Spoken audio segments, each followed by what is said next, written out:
La semana pasada estuvimos hablando acerca de cómo el enemigo buscará siempre la forma de alejarnos del lugar donde Dios quiere que nosotros estemos, en el lugar donde Él quiere ponernos.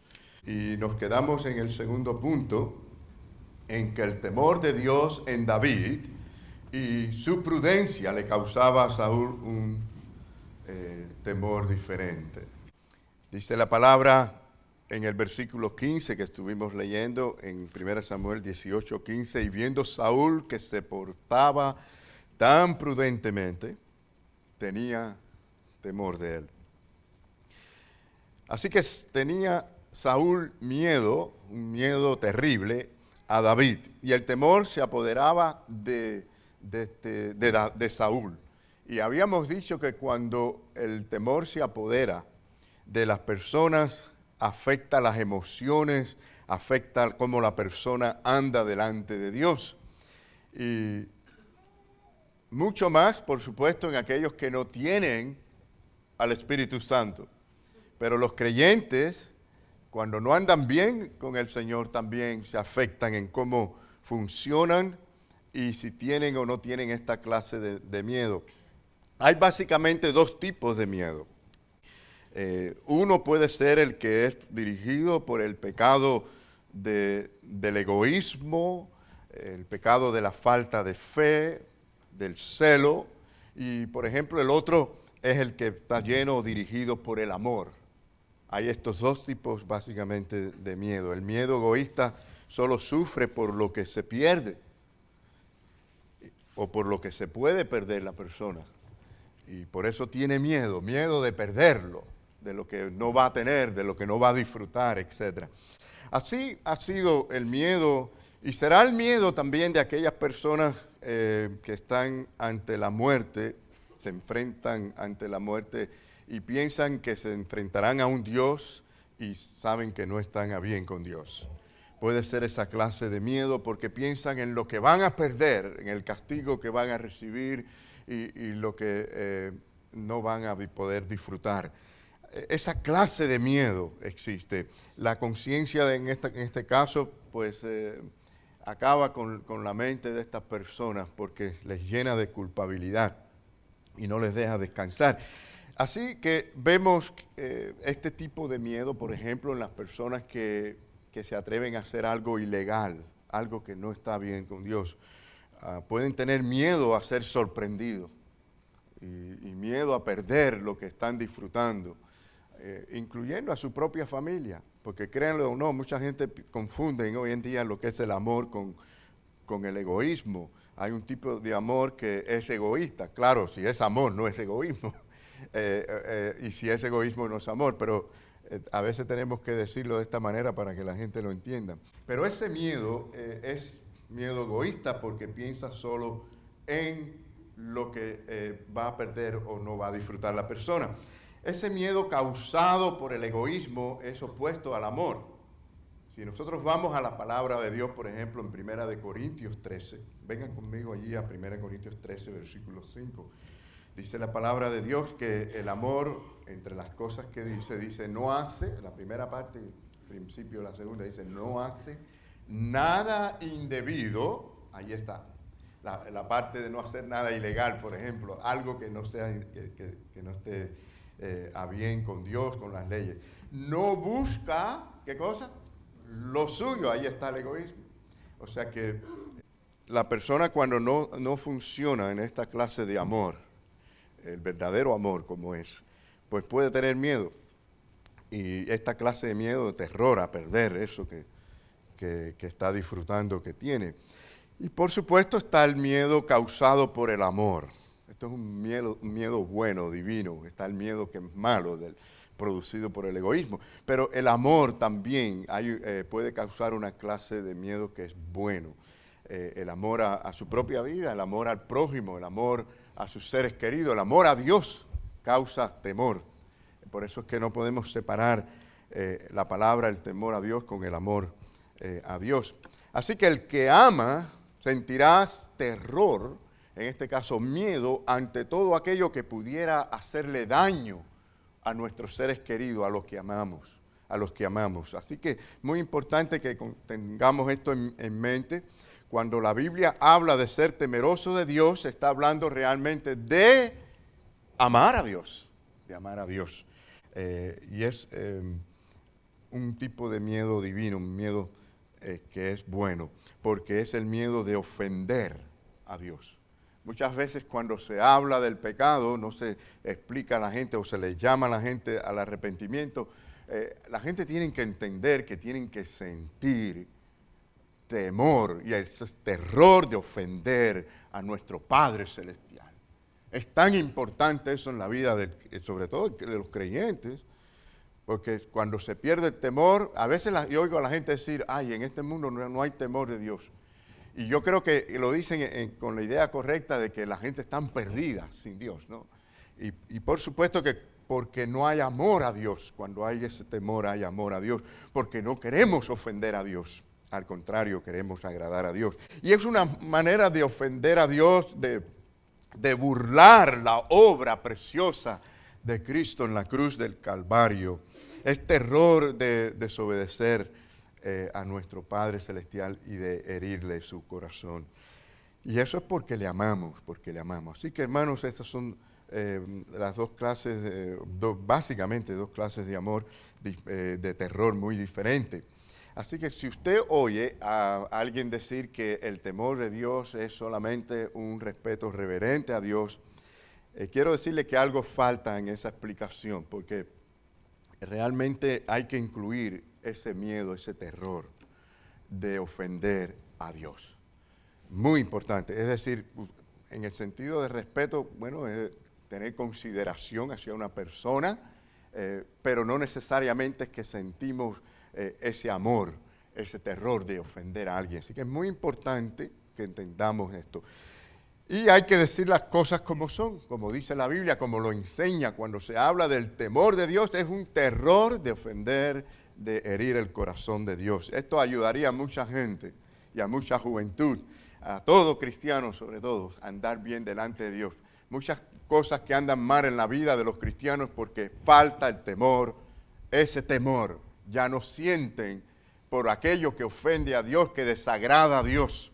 Y mientras más conocimiento tengamos de la palabra, más responsables somos por agradar a Dios según ese conocimiento que tenemos.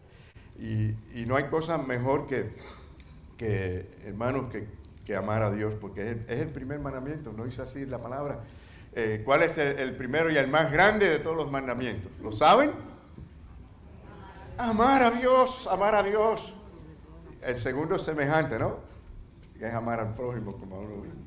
Pero ese es el mandamiento más grande y no se puede hacer esto si no hay un temor hacia Dios. Todo esto se conectan, estas virtudes se conectan, no pueden ser separadas. Así que, hermanos, hay que meditar en esto. Y cuando habla aquí de que Saúl tenía temor, era el miedo egoísta de celo, porque quería estar en el poder, sabía que David era bendecido por Dios y que el Espíritu de Dios guiaba a David. Permítanme darle un simple y pequeñito ejemplo que tenía escrito aquí para ponérselas bien fácil en cuanto a este asunto del temor de Dios, como un ejemplo. En Hebreos 10:25 dice la palabra de Dios, no dejando de congregarnos como algunos tienen por costumbre, sino exhortándonos. Esto es un ministerio que todos tenemos que cumplir en la iglesia, exhortándonos y tanto más, cuanto veáis que aquel día se acerca. Bueno, aquellos que no tienen temor de Dios no toman esto en serio, no sienten, no les preocupa, quizás lo vean si es un beneficio para ellos o no, pero no en términos de que si esto hiere el corazón de Dios, no lo ven como que sale de la boca del corazón de Dios a través de los apóstoles. Algo más quiero decir acerca del amor versus el temor. Y puede parecer contradictorio. En Primera de Juan, capítulo 4, versículo 18, dice la palabra de Dios, en el amor no hay temor. Miren esto, en el amor no hay temor. Pero claro, ¿de qué temor ahora está hablando? Del temor divino, bueno, que es conectado con el amor a Dios, no el otro, en el amor no hay ese tipo de temor, de celo, de envidia, ese temor que es producido por la falta de fe. Dice, sino que el perfecto amor echa fuera ese tipo de temor, lo echa fuera. Porque el temor lleva en sí castigo, donde el que teme no ha sido perfeccionado en el amor. Es decir, que si usted se perfecciona en el amor hacia Dios, mientras más usted ame a Dios, más confianza usted tiene en Dios y menos de este tipo de miedo usted va a tener, tan sencillo como eso. Así que, hermanos, el temor del que se habla aquí no es el temor de amor a Dios, sino el miedo que atormenta por el pecado del egoísmo, por la falta de fe, el celo egoísta, incluso por la falta de conocimiento. Ahora, la Biblia nos llama a nosotros a ser temerosos de Dios, ¿verdad? ¿No es así? Dios quiere que seamos temerosos de Él. Y dice la palabra de Dios en los Salmos, en el Salmo 111, que el principio de la sabiduría es ¿qué? El temor de Dios. Usted comienza a ser sabio cuando usted comienza a tener este tipo de temor y amor hacia Dios. Mientras más de este temor usted tenga hacia Dios, más usted va a vivir sabiamente. Y es allí donde se actúa prudentemente en la vida. El apóstol Juan aclara que el verdadero amor mata el miedo causado por la falta de fe, por el egoísmo. Es decir, si usted ama a Dios de todo corazón, su egoísmo por las cosas materiales muere. ¿Hace falta eso en esta sociedad? ¿Sí o no? Es decir, la gente está amando mucho las cosas de este mundo, las cosas materiales, y eso es una indicación de la falta de temor y de miedo hacia Dios, el miedo bueno, ¿no? Del temor hacia Dios. Otra forma de decirlo es que si usted confía en Dios, usted ama a Dios y si le ama también confía en Él. Y quiero que vean esto en 1 Corintios 13, 7, donde se relaciona con la fe, con el creer. Noten que se está dando una definición en 1 Corintios 13 acerca del amor. Dice que todo lo sufre o está dispuesto a sufrirlo todo. Pero también dice que todo lo cree. Y esto no quiere decir que es estúpido la persona, que la persona cree cualquier cosa. Está hablando de creer todo lo que Dios dice, de creer lo bueno en las demás personas. Es una fe que es productiva y es resultado de ese amor hacia Dios.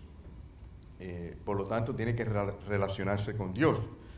Todo lo espera. ¿En quién lo espera? En Dios. Todo lo soporta. ¿En quién lo soporta? En el Señor. Así que los que están en Cristo, mientras más aman a Dios, más confianza, más seguridad tendrán en Dios. Y define el amor incluyendo la fe. Nadie puede decir que tiene mucho amor a Dios y no tiene fe en Dios. O que tiene mucha fe en Dios y no ama a Dios. Estas cosas van juntas. Así que, hermanos, son características del fruto del Espíritu Santo, y por eso quiero aclararles que estas cosas no son inseparables. A veces las queremos mirar como cosas muy separadas y no es posible que usted pueda tener mucha fe en Dios y no amar a Dios, porque parte del fruto del Espíritu es el amar, tener el amor y tener la fe. Entonces, vemos, por ejemplo, en Romanos 8:28 que se nos habla de los que aman a Dios. Estos son bendecidos por Dios. Dice, sabemos además que a los que aman a Dios, todas las cosas, no algunas, no las que nos parecen favorables, sino todas las cosas nos ayudan a bien. Esto es, a los que conforme a su propósito son llamados. Así que Dios bendice a aquellos que le aman, según la palabra.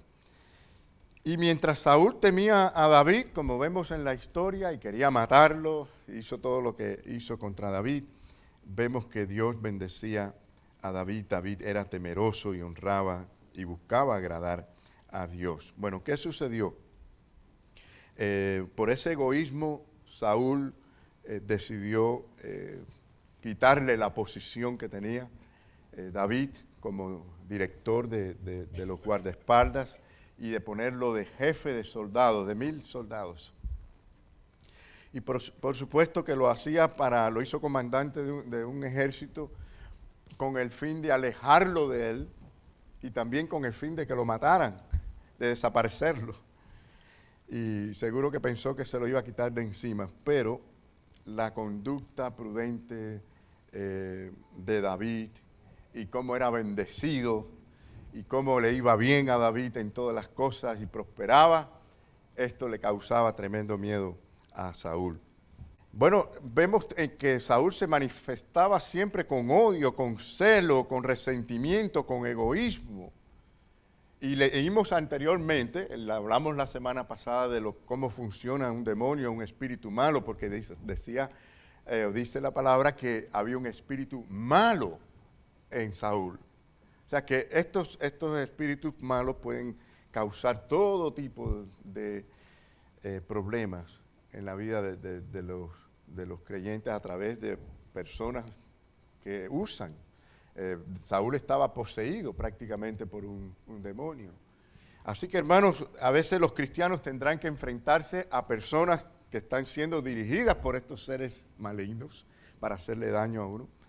Pero de cualquier manera somos más que vencedores y todas las cosas nos ayudan a bien. Pero tenemos que estar en esta relación, en comunión con el Señor. El Señor nos dirige en todo, ¿no? Así que el miedo terrible de Saúl era causado por su egoísmo hacia David y por supuesto aumentaba al ver la prudencia de David. A David que actuaba con dominio propio, con sabiduría, ¿no? Con la autoridad de Dios. La autoridad la da Dios. Muchas veces queremos tener autoridad, pero esa la da Dios. Usted puede tener la posición, pero eso no le da a usted la autoridad. Saúl tenía la posición, pero ¿quién tenía la autoridad de Dios? David. Y esto da influencia espiritual. Y esta influencia a veces molesta a aquellos que no están con Dios. Y esto puede pasar, hermanos. Así que tengamos esto en cuenta. En Gálatas 5:23 habla también de algunos frutos o parte del fruto del Espíritu Santo. 5:23 dice, mansedumbre, templanza. Contra tales cosas no hay ley.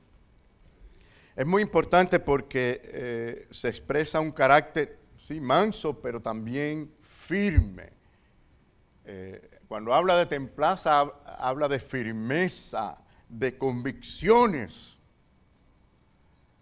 Y por eso hay dominio propio. Es firmeza para luchar contra las tentaciones, contra todas las pruebas que vengan, permanecer firme en la fe, en la palabra del Señor. O sea, templanza es muy importante. Y a la vez, pues hay un dominio propio contra la ira, claro, contra las pasiones carnales, en todas estas cosas. Y esto es necesario, hermanos, en los hogares, en la familia, los esposos, las esposas. Es importante para que haya bendición en el hogar, es importante en la iglesia para que seamos un testimonio en el mundo. Qué terrible testimonio cuando alguien pierde, como decimos nosotros, la tabla, ¿no? Y dice cosas que no debe decir. No hubo el control que produce el Espíritu Santo. Y como dijimos la semana pasada, el que tiene el Espíritu Santo tiene todos estos recursos. Tiene todos estos recursos. El problema es lo que metemos en la mente, hacia dónde enfocamos la mirada que nos afecta, nos interrumpe con todo esto. A veces que decimos, yo quiero amar más, yo quiero ser, bueno, el himno decía, quiero ser mejor cristiano, ¿no? Y todo esto es posible porque la Biblia lo dice y lo promete. Dice que todo lo podemos en Cristo que nos fortalece. Todo esto es posible.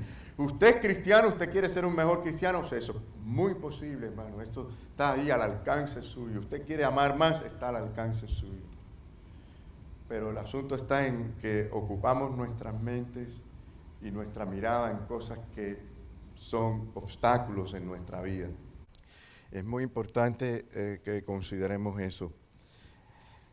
Miren, en cuanto a la fe, a este asunto del temor, quería que veamos cómo se relaciona una vez más con la fe. Ustedes recuerdan que dije que van juntos, ¿no? El amor y la fe, porque cuando falla la fe, entra el miedo, ¿no? El temor. Y también todo se relaciona con lo mismo, con el egoísmo de que nosotros queremos ser quien tenemos el control, queremos no perder lo que creemos que es nuestro y toda esta serie de cosas, ¿no? Pero quiero contarle una historia bíblica. Está basada en Mateo capítulo 14. Y es una ocasión cuando, o después que los discípulos entraron en la barca, Jesús despidió a la multitud y se fue a orar. Y estuvo mucho tiempo en oración. Al llegar la noche, ya cuando la barca había avanzado como hasta la mitad del lago, dice la historia que se levantó una tormenta grande. Y Jesús se levantó de la oración y fue hacia los discípulos. ¿Saben cómo fue Jesús hacia los discípulos? Fue caminando por encima de las aguas. Y al llegar allí a donde estaban los discípulos, dice la historia que ellos se confundieron, se asustaron y tuvieron miedo. Dice la palabra, dieron voces de miedo. Estaban aterrorizados. Pero yo quiero que ustedes noten cómo Jesús trata el miedo con ellos. Empleó estas palabras para ayudarle a contrarrestar el miedo. En Mateo 14, 27, ¿cómo dice? Tener ánimo, yo soy, no temáis. Es decir, que basado en una fe en Él, en una confianza en Él, el miedo desaparecía. Así que, hermanos, cuando nos falla la fe, hay miedo. Y la fe no falló en vano, es porque algo estábamos mirando. Nuestra mente estaba hacia algo, ya estaba el egoísmo funcionando o cualquier otro pecado de orgullo, y de ahí empieza todo esto. Miren, esa misma historia, cuando Pedro vio ya que era el Señor, se sintió animado por lo que dijo el Señor. ¿Saben lo que hizo Pedro? Le dijo, Señor, yo puedo hacer eso también, yo puedo caminar sobre las aguas. Y el Señor lo llamó. Y él empezó a caminar sobre las aguas. Pero empezó a mirar, dice la Biblia, a las aguas y las olas. ¿Y saben qué sucedió? Se hundió. Y entonces empezó a pedir ayuda. Gracias a la misericordia de Dios, que aun cuando nos falla la fe, el Señor es tan misericordioso que nos levanta. Pero ahí vemos que la mirada de Pedro hacia lo que no tenía que mirar y el pensamiento hacia donde no tenía que estar. Y luego, al hacer esto, quita la mirada del Señor. Ya la fe no está puesta en eso. ¿Se dan cuenta, hermano, que es fácil? Podemos aflojarnos en la fe, podemos caer de esa fortaleza, de esa firmeza, de esa templanza. Que es fácil. En aquel caso vemos el ejemplo de solamente mirando a las olas del mar y wow, que esto es tremendo, ¿cómo es posible? Y empezó a dudar. ¿Cuántas veces no hacemos nosotros eso en nuestra vida? ¿No? Y nos falla la fe. En 2 de Timoteo vemos que también se conecta esto con el poder de Dios, el dominio propio, el amor y el poder de Dios. En 2 de Timoteo 1:7 dice, porque no nos ha dado Dios espíritu de cobardía. Claro, si el fruto del espíritu es amor, ya por definición no va a haber cobardía. Y además incluye la fe, el fruto del espíritu. Y por eso dice, porque no nos ha dado Dios espíritu de cobardía, sino de poder, de amor y dominio propio. ¿Ve cómo todo esto se conecta?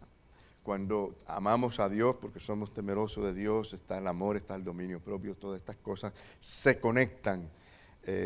Así que el Señor es maravilloso porque nos da poder con su presencia, con su Santo Espíritu. Y el temor de Dios en David y su prudencia le causaba andar de tal manera que Saúl le tenía miedo. En tercer lugar, y voy a ser breve en este punto, hermanos, es el resultado de la prudencia de David, la cual era notable en su salida y entrada. Dice la palabra de Dios en el versículo 16, si ustedes me pueden seguir. Dice, mas todo Israel y Judá amaba a David, porque él salía y entraba delante de ellos. Así que Saúl lo pone de jefe de 1000 soldados para que estuviera en batalla y en guerra constantemente y muriera.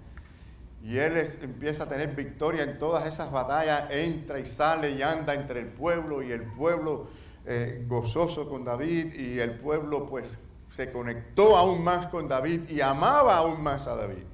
O sea, todo le salió al revés a lo que Saúl estaba buscando. Y esto nos enseña a nosotros que Saúl, aunque era guiado por un demonio, no podía controlar lo que la mano soberana de Dios estaba haciendo. Y no importa lo que pueda hacer Satanás o el diablo o la gente contra la iglesia de Cristo, contra los creyentes, la mano soberana y la gracia de Dios estará siempre allí detrás para guiarlos. Y vemos que él no podía controlar, que al hacer todo esto, lo que Dios hacía con todos esos planes malignos, bendecir a Saúl, a David, aún más todavía. Le daba experiencia como militar, le daba más contacto con el pueblo, y ese contacto es muy poderoso. El pueblo empezó a identificarse más con David que con Saúl. Esto es tremendo porque incluso hay un ejemplo bíblico que en Lucas 20, que intentaron, los principales sacerdotes intentaron matar a Jesús, o querían matarlo, y cuando vieron al pueblo, le tuvieron miedo al pueblo como estaba siguiendo a Jesús en aquel momento. O sea que eso es una fuerza tremenda cuando el pueblo sigue a un líder. Y el pueblo estaba con David. David no perdía en las guerras, sino que era bendecido. Bueno, los cristianos no solo tenemos que estar activos en la batalla espiritual. Vamos a terminar. Tenemos que estar activos en la batalla espiritual. Estamos viendo que Satanás podrá tratar de meternos por aquí o por allá y hacer cualquier cambio en nuestra vida, pero nosotros tenemos que mantenernos como David, activo en la batalla, sirviendo a Dios y entre el pueblo de Dios. Es decir, tenemos que entrar y salir entre el pueblo de Dios, amarles y ser amados por ellos. Porque déjenme decirle, hermanos, no he encontrado en la Biblia por ninguna parte, ni en el Nuevo Testamento no encuentro ninguna descripción de cristianos solitarios, apartados como parte del plan de Dios. No, todas las epístolas hablan de creyentes en las iglesias locales, sirviendo a Dios. La iglesia es un cuerpo de creyentes. Así como el cuerpo de nosotros tiene tantos órganos y tienen que estar todos conectados unos con otros y no los podemos separar a la distancia, sino que tienen que estar conectados, así igualmente la iglesia. Es más, los dones que Dios le da, los dones espirituales a los creyentes, ¿para qué? Para que sirvamos a los demás hermanos en la iglesia. Así que, hermanos, David amaba al pueblo de Dios. Amaba al pueblo de Dios. Y estaba entre ellos. Él se identificó con el pueblo, con todas las faltas que tenía el pueblo. Y yo creo que eso es una cosa que tenemos que aprender nosotros de estos patriarcas, de estos líderes, hombres de Dios que se identificaron con el pueblo, no importa las faltas que tuvieran. Y amaron hasta el final. Y esto es lo que es firmeza.